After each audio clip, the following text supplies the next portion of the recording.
amigos? Continuamos con Ánfora 2021 de hoy día, martes 4 de mayo del 2021, año del Bicentenario. Nos vamos a ir al Cusco para conocer la opinión de una congresista electa de Juntos por el Perú, que ya es electa congresista por Juntos por el Perú y por la región Cusco. La región Cusco, tan importante, como hablaba el embajador, de uno de los rubros de generadora de ingresos importantes para la economía de nuestro país, que es el turismo. Eso es importante conocer la opinión de la congresista, de nuestra invitada, la congresista electa Ruth Luque, que me dice producción que ya está en línea. Si es así, le damos la bienvenida. Buenos días, bienvenida a Ánfora 2021 de BIS Televisión. Congresista, con las felicitaciones y la responsabilidad que se viene. Bienvenida. Muy buenas tardes, muchísimas gracias por la invitación. Un saludo desde el Cusco y le agradezco mucho por este espacio. ¿Cuáles son los retos? ¿Cuáles son los retos? Primero los retos, Ruth. Vamos a compartir con Miguel Ángel la entrevista, pero ¿cuáles son los retos que asume Juntos por el Perú y usted como congresista electa en este escenario de pandemia tan difícil y en la que Cusco está sufriendo, creo que más que otras regiones, el impacto de lo que es la pandemia? Sí, bueno, las prioridades son en realidad el tema de salud. Hay una urgencia de garantizar desde distintos lados cómo preservamos el derecho a la salud. Nosotros somos una región que lamentablemente ni siquiera se ha podido concluir un hospital público por consecuencia de la corrupción. Y bueno, tenemos, al igual que en muchos lugares de Perú, ¿no es cierto?, falta de oxígeno, camas UCI, un sistema de salud absolutamente precario. Así que, por lo menos, una de mis prioridades fundamentales es poder fiscalizar de manera adecuada todas las decisiones que se están dando con relación al tema de la pandemia, el tema de la vacuna, insistir que esta se garantice lo más pronto posible para la población. Creo que a estas alturas, más allá de reconocer que hay grupos vulnerables que hay que garantizar, sin embargo, creo que la situación obliga a que lo más pronto posible esta vacuna sea universal y para toda la población, ¿no? Eso es uno. Lo segundo es que necesitamos asegurar bienes esenciales. Nosotros en la campaña desde Juntos por el Perú planteamos que se aplicara la Ley General de Salud para que el Estado tuviera un control temporal, si eso era necesario, respecto a la producción, la comercialización del oxígeno y de todo el sistema público de salud, sobre el tema de las camas UCI. Se han dado algunas cosas, pero sigue siendo insuficiente. Entonces creo que hay una urgencia de que haya un Estado cercano y que garantice y privilegie el derecho a la salud en estas circunstancias. Y por otro lado, bueno, nosotros somos una región rica en gas, un gas que definitivamente no disfrutamos, sino a través de un balón que es absolutamente caro, ¿no? Quien está más cerca a la explotación del recurso, que por ejemplo es Camisea, que es un gas que está a 65 soles, y eso evidentemente se ha ido disparando durante esta pandemia, y eso afecta y golpea los bolsillos de las familias cusqueñas del sur del país, de donde yo vengo. Así que esa es otra de nuestras agendas que vamos a plantear fuertemente. Queremos que regrese al Fondo de Estabilización. Para nosotros lo ideal sería que se empiece a fijar un tope al precio del galón de gas para que esto no siga subiendo de manera desmedida, sabiendo que es un bien esencial en estas circunstancias, ¿no? Y mantendremos firme nuestra posición, pues, de garantizar un gasoducto que debería ser una agenda impostergable de quien asuma el Ejecutivo. Muy bien, dos puntos importantes. ¿Y cuál es la evaluación que tiene congresista electa con respecto al trabajo de las autoridades regionales y locales que están un poco en el ojo de la tormenta por parte de uno de los candidatos que están en competencia por llegar a Palacio de Gobierno? Sí, hay evidentemente un debate de fondo que hay que dar sobre una real descentralización para el país. Durante esta pandemia, muchos gobiernos locales, regionales, han señalado que no han podido hacer cosas porque no tienen las facultades o decisiones para hacerlo. Creo que hay un debate serio que el fondo termina siendo el tema de la descentralización. Para mí el tema de la corrupción es un tema que está clarísimo. Para mí nadie quien esté implicado en delitos de corrupción debería tener opciones a gestionar nuestro Estado. En el caso de la señora Keiko Fujimori, es evidente que ella implicada en casos de corrupción con un pedido de 30 años de prisión, no debería ser la presidenta en este país. Sin embargo, estamos en esta situación. Y si sobre el tema pues del señor Castillo, no es cierto, que entiendo que es también a donde se intenta apuntar con su pregunta. El señor Cerrón no debería ser parte de ninguna gestión, es una persona que está siendo condenada. Finalmente el sistema de justicia tendrá que establecerlo, pero son preguntas que ellos deberían establecer, pero el compromiso en la lucha contra la corrupción debería estar muy claro. Correcto. Vamos a compartir también, si nos permite, Ruth, con Miguel Ángel Risco la posibilidad de intervenir en la entrevista. Miguel Ángel, adelante. ¿Qué tal? ¿Cómo está usted,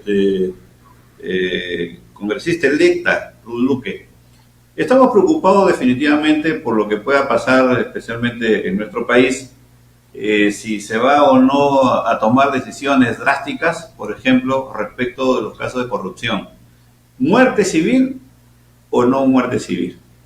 Pero particularmente en el caso del Cusco, por supuesto, estamos muy preocupados porque hasta ahora creo que no se han esclarecido temas como el Hospital Lorena, ¿no? Otros casos como por ejemplo el aeropuerto de Chinchero, ¿va o no va? El tema del gas, por supuesto que es fundamental.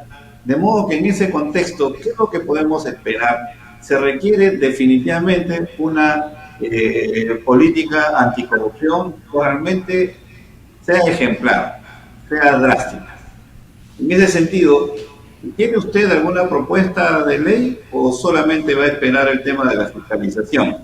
La fiscalización desde el Congreso, como muy bien sabe usted, ha terminado prácticamente en nada, o han pasado muchos años y no se han tomado decisiones, excepto ahora último con el caso de Martín Vizcarra, que han aprobado 10 años definitivamente de separación o de inhabilitación para ejercer cargos públicos. ¿Qué expectativas tiene usted o qué proyectos está llevando usted en cartera para cuando se instale el 28 de julio desde el Congreso sea, digamos, propuestas ejemplares contra los corruptos en este país? Sí, bueno, muy concreto. Uno, nosotros vamos a presentar una iniciativa para generar la autonomía de las procuradurías, los órganos de control. Para mí esto no puede seguir dependiendo de las voluntades o decisiones políticas. Esa es una propuesta muy concreta.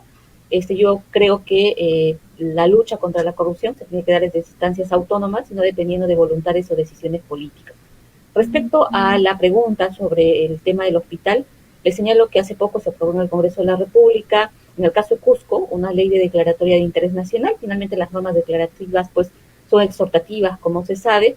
Sin embargo, ha habido ya una reunión aquí en Cusco que intenta ser parte de un acuerdo de nuestra región, que más allá de nuestras posiciones queremos tener coincidencias sobre temas fundamentales para nuestra región. Hay aquí la decisión de garantizar la reconstrucción lo más pronto que se pueda del hospital. Hay decisiones para plantear que se destraben ciertas normas en el marco de la ley de contrataciones. Son propuestas que estamos dialogando con los otros congresistas electos de nuestra región, pero junto con eso a mí sí me parece fundamental que hay que reevaluar, por lo menos en mi región, y entiendo que también ojalá en otras regiones, que centros de salud, postas de salud tienen que ser elevadas de categoría, dotándoles, por supuesto, de toda la infraestructura necesaria. Eso es parte de una labor de fiscalización y representación. Y junto con eso, una ley de fortalecimiento de los centros de primer nivel, ¿no? En esta línea de fortalecer la prevención para que vaya más allá del contexto de pandemia que estamos viviendo. Somos un país que no solamente, está atravesado por un COVID, ¿no es cierto?, sino también hay otras enfermedades que en el caso de mi región están por muchos años y que hemos igual tenido un sistema de salud absolutamente precario, ¿no? Y eso evidencia que necesitamos fortalecer el primer sistema de nivel. Con relación al tema del aeropuerto, ese es un proyecto que ya está en marcha. Yo, por lo menos, sí soy muy clara, tengo una defensa muy clara en los temas ambientales, territoriales. Una de las propuestas concretas que tenemos es plantear, por ejemplo, una ley de nueva minería que signifique no solamente esta ley de ordenamiento territorial que permita definir con mucha más claridad en qué lugares sí desarrollamos ciertas actividades extractivas y en qué otros lugares necesitamos garantizarle el cuidado a las cabeceras de cuenca, y en qué lugares también pensamos otros tipos de actividades y que le asegure futuro a la población, ¿no? Y junto con eso, esta lógica de normas que deben ser modificadas, cambiadas, derogadas, que van en una línea en contra de la criminalización de la protesta, que ha sido una constante, y que en el caso de mi región tenemos dirigentes, personas fallecidas, muertas como consecuencia de los conflictos. Así que esto es parte de un paquete que tenemos, y con el caso del aeropuerto, bueno, queremos garantizar pues, que sea un proyecto donde haya absoluta información de cómo se ha desarrollado, su implementación no signifique dañar el patrimonio cultural, que es algo para nosotros fundamental, más allá de un tema de turismo. Poco se ha hecho sobre el patrimonio cultural en mi región, y eso es una agenda para mí también fundamental, ¿no? Y vamos a promover otra iniciativa vinculada al tema de las fiscalías, ¿no? Para que no sea solo fiscalías de turismo, sino también fiscalías en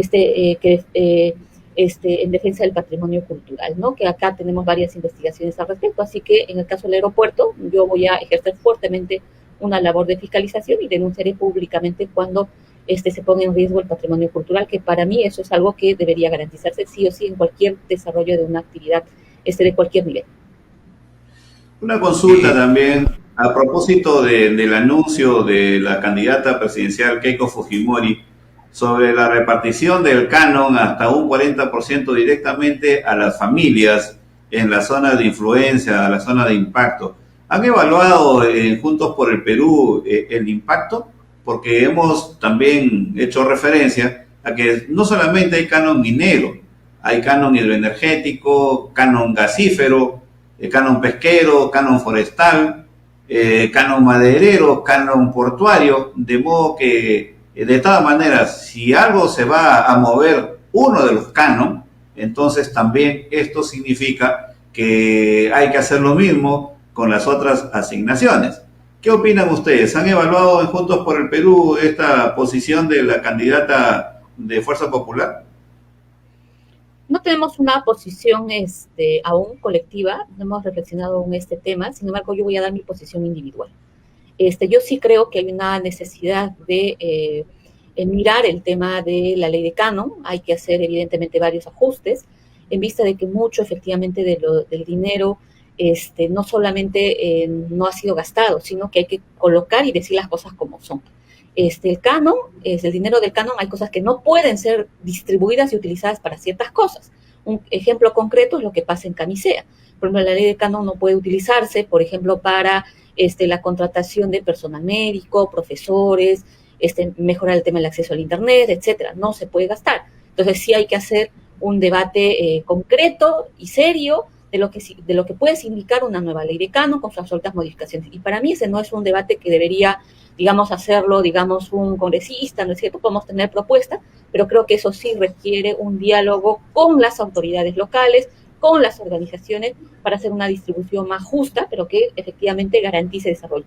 Yo sí estoy en contra, es una posición individual, no es cierto que haya una distribución personal. Creo que eso cambia, distorsiona el tipo de Estado que quisiéramos, ¿no? O sea, yo creo que debería haber un desarrollo colectivo a favor de la población. Evidentemente, en los territorios donde se están desarrollando los recursos deberían cambiar sus condiciones de vida, ¿no es cierto? En el caso de Espinar, por ejemplo, tenemos más de 30 años de minería y que tenemos falta de agua, contaminación de metales en la población, ni siquiera hay un hospital de buena calidad, ¿no es cierto?, con especialistas, etcétera. Son esas cosas reales que hay que ver cómo que se resuelven y atienden. Y en el plano, Juntos por el Perú ya tiene una posición con respecto a las dos opciones que están en competencia en esta segunda vuelta. ¿Y cuál es la principal observación que tienen con respecto a la candidata de Fuerza Popular en el tema del modelo económico y en estos temas tan puntuales que ya lo explicó a la pregunta de Miguel Ángel de esta distribución individualizada del canon? Pero ¿cuáles son las principales observaciones que tienen a la candidata Keiko Fujimori con respecto a las propuestas que ha generado este primer debate en Chota, Ruth? Sí, mire, nuestra posición es contra el fujimorismo, no solamente por lo que ha representado en el país, pero creo que hay que hablar de memoria, ¿no es cierto? Ellos han tenido una posición absolutamente nefasta en contra de la democracia, y creo que son responsables, corresponsables de toda la crisis que tenemos.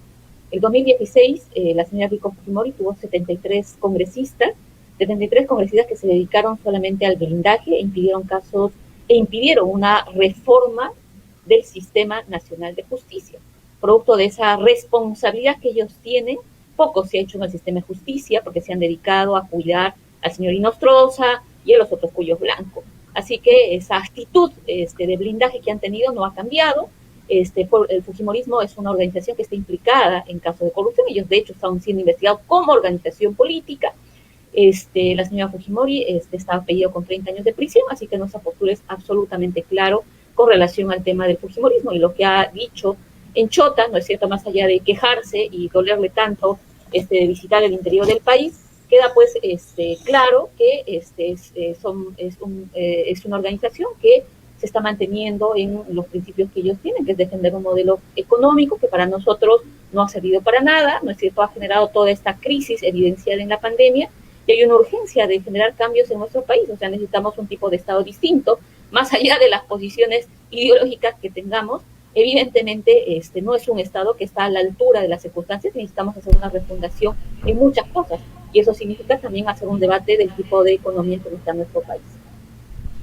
Muy bien. Miguel Ángel, si tuvieras alguna pregunta.